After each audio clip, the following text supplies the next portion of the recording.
Hi friends, today we will cover the topic the rise of Islam in Georgia, a forgotten history.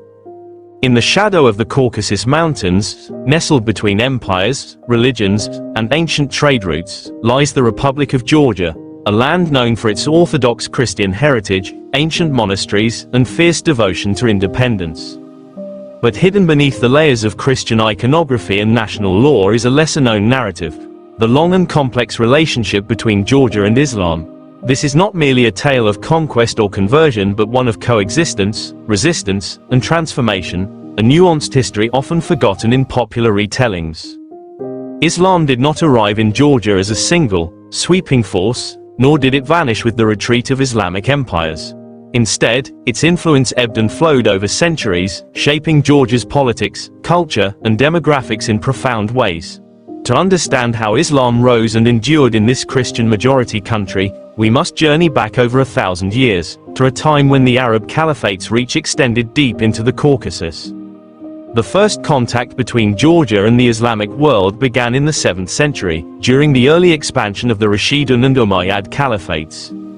At the time, Georgia was divided into several principalities, such as Iberia, Kartli, Lazica, and Abkhazia, each with its own rulers and allegiances. These regions often found themselves as pawns or buffer zones between the Byzantine Empire to the west and the Persian Sassanid Empire to the east. When the Arabs defeated the Sassanids and advanced into the Caucasus, Georgia inevitably became a target of strategic interest.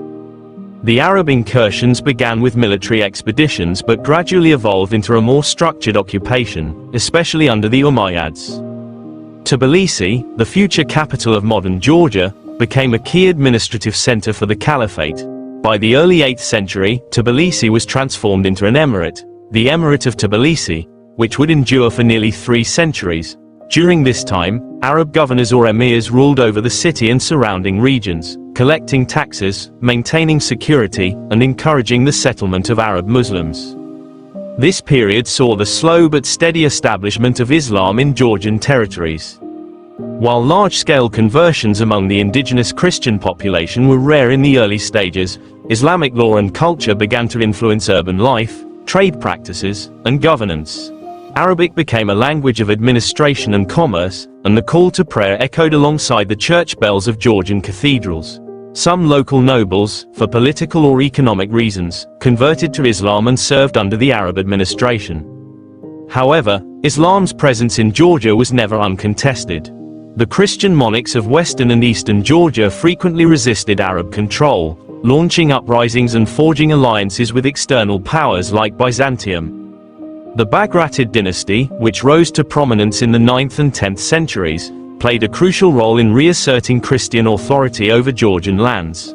Under kings like Ashot I and later David IV, the Builder, the Georgian kingdom gradually reclaimed territories from the emirs, culminating in the eventual decline of the Emirate of Tbilisi in the 11th century. Despite the decline of Arab power, Islam did not disappear from Georgia. The Seljuk Turks, who followed Sunni Islam, began their own incursions into the Caucasus in the 11th century. Their influence, though less enduring than that of the Arabs, introduced new waves of Islamic culture and military threat. Georgian rulers, particularly David IV, responded with robust military campaigns that pushed back the Seljuks and laid the foundation for Georgia's Golden Age in the 12th and early 13th centuries.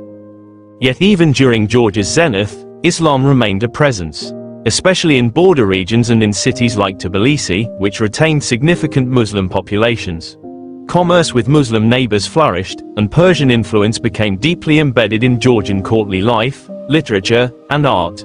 The Georgian language absorbed Arabic and Persian loanwords, and Georgian chronicles occasionally acknowledged the skill and learning of Muslim scholars. The Mongol invasions of the 13th century disrupted Georgia's stability and marked the beginning of a long period of decline. The Mongols, who tolerated religious diversity, allowed both Christians and Muslims to coexist, but their domination weakened the centralized Georgian monarchy. In the power vacuum that followed, various Muslim polities, including the Timurids, Kara Koyunlu, and Ak Koyunlu, took turns asserting control over Georgian lands, further deepening Islamic influence in some regions. By the 16th century, Georgia found itself caught between two powerful Islamic empires, the Sunni Ottoman Empire to the west and the Shia Safavid Empire to the east. This period was particularly significant for the spread of Islam in Georgia, as both empires vied for dominance over the strategically vital Caucasus.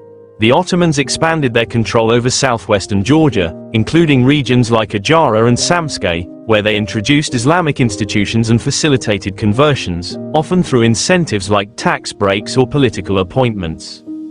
Meanwhile, the Safavids exerted influence over eastern Georgia, particularly the kingdoms of Kartli and Kakheti. Unlike the Ottomans, the Safavids imposed a stricter religious regime, promoting Twelver Shi'ism and attempting to integrate Georgian elites into the bureaucratic and military systems. Several Georgian nobles converted to Islam during this period, either voluntarily or under duress, and many served as generals, governors, and diplomats in the Safavid court.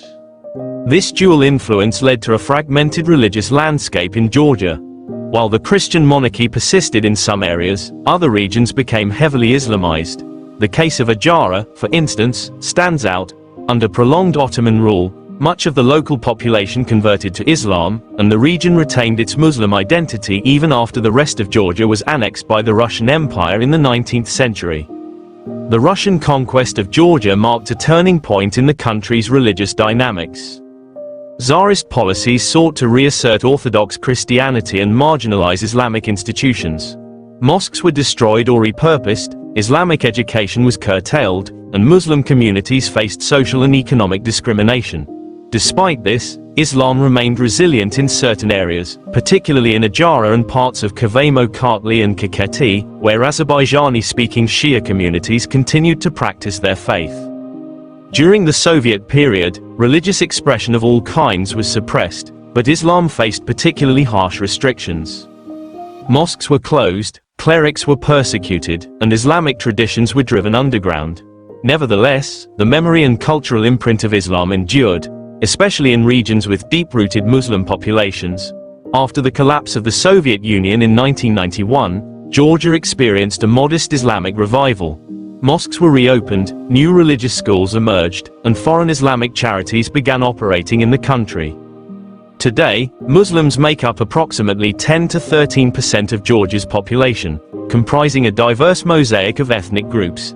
Ethnic Georgians in Ajara, mostly Sunni, Azerbaijani Shia in the southeast, and smaller communities of Chechens, Kirghiz, and Kurds. These communities contribute to Georgia's cultural and religious diversity, even as they face challenges related to integration, discrimination, and political representation. The history of Islam in Georgia is not a tale of usurpation or eradication but of layered coexistence and adaptation. It is a narrative that defies simplistic binaries and calls for a more nuanced understanding of Georgia's past. In forgetting or marginalizing this history, we lose sight of the complex forces that have shaped the nation, not just as a bastion of Christianity but as a crossroads of civilizations. Thanks for watching the video.